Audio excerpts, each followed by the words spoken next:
in this video we'll look at my favorite kind of stoichiometry calculation, mass to mass.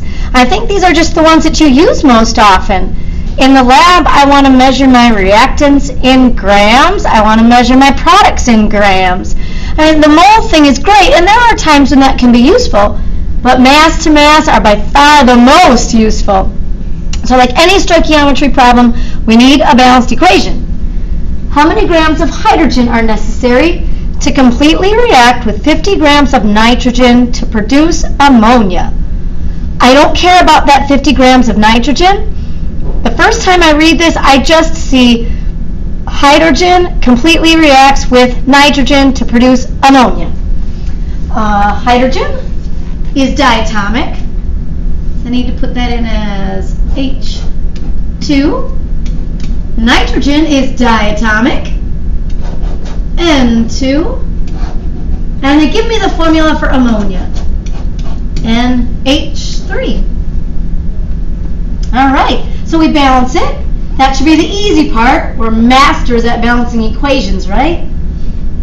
Okay, well, I know I'm eventually going to need 2 nitrogen, which gives me 6 hydrogen, and there we go. 3 times 2 is 6. I like that. Now again, up on top they have step 1, step 2, step 3, step 4, which is great. There's nothing wrong with it. But on a test or quiz, you're not going to try to memorize step 1, 2, 3, 4. It's a process. We want to understand the process of converting between different substances in a balanced equation. So you always start with what you have, the quantity and the unit. 50 grams of nitrogen. So 50 grams of nitrogen. Then we know we're setting up proportions. Eventually, I want to know how many grams of hydrogen are necessary. So here's the conversion I want to make. With 50 grams of nitrogen, how much hydrogen do I need? Well, I want to be able to use that 1:3 ratio, but it is not a ratio of grams. So if you start in grams, you'll need to cancel grams right away and put it in moles. The coefficients in the balanced equation represent a mole ratio. So if I'm not in moles, I got to put it in moles. 1 mole has the mass on the periodic table, and if it's diatomic, you do have to multiply by 2. So let's go 28.02 grams per mole. Grams of nitrogen would cancel. At this point, I'm in moles of nitrogen, and that's when you can make the switch. Cancel moles of nitrogen. You can switch to anything using the ratio in the balanced equation. But that ratio is a mole ratio. 3 moles of hydrogen for every 1 mole of nitrogen. Moles of nitrogen cancel. Now, if the question said how many moles of hydrogen, we would be done. But it does say how many grams, so then we tack on 1 more. If I were really doing this in the lab, I'd want to measure my hydrogen by mass. This time we want it out of moles and into grams. So the unit that you want goes on top.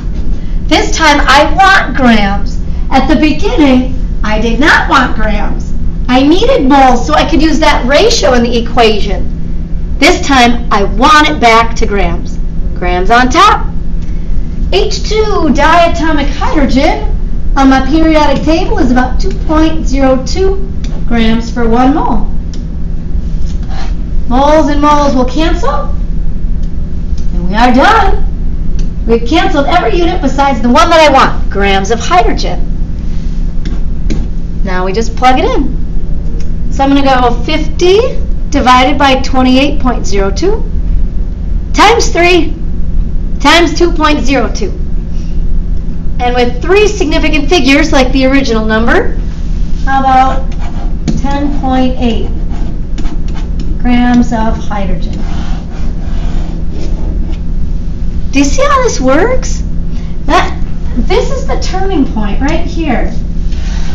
The point where you can have different substances in the same proportion. but it's because you're using the mole ratio in the balanced equation.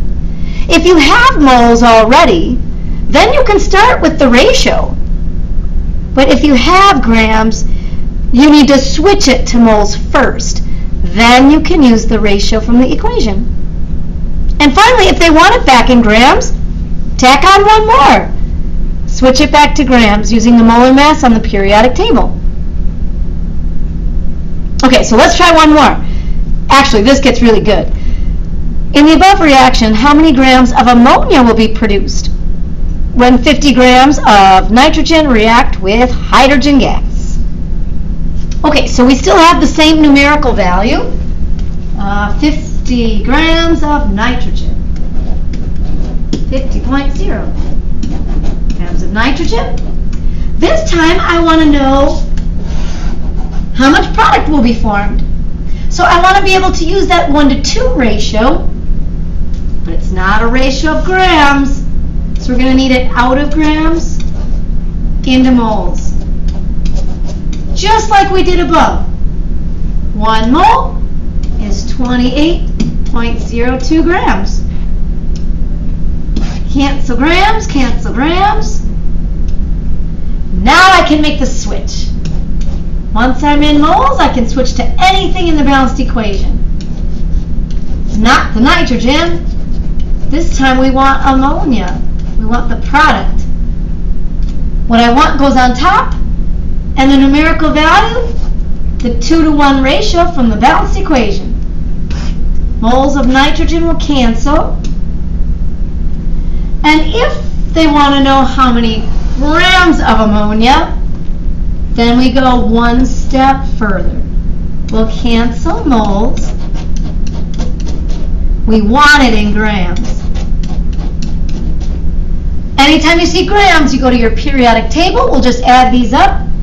Nitrogen plus 3 hydrogen, 17.04. And the mass on the periodic table is always for 1 mole. A good question will sometimes come up where people will say, whoa, but there's a 2 in front of ammonia, and doesn't that 2 represent moles? Yes, you are correct. But we already used it. Yeah, there are 2 moles, and in the end, we will multiply by 2. We already took care of that. The periodic table's mass is just for 1 mole. So we plug it in. 50 divided by 28.02 times 2 times 17.04.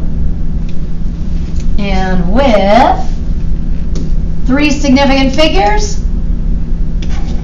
60.8 grams of ammonia. Now something beautiful just happened. The law of conservation of mass was just proven to be correct. Do you catch this? So we're using 50 grams of nitrogen. We're reacting it with 10.8 grams of hydrogen. Well, if you can't create or destroy atoms, they should all be there. And what do you know? We got 60.8 grams of product. How brilliant is that? This is my favorite kind of stoichiometry calculation. And again, it just makes sense. I want to get to this point where I can use the ratio in the balanced equation to convert between different substances, because a mole of anything is the same amount of particles. If I have 2 moles of ammonia, I have twice as many particles. If you don't have moles, you need to get to moles. And if you want your final answer in grams, convert it back to grams. These things just take a little bit of practice, but the more you do, I think you kind of get into a rhythm with them. They're all set up the exact same way.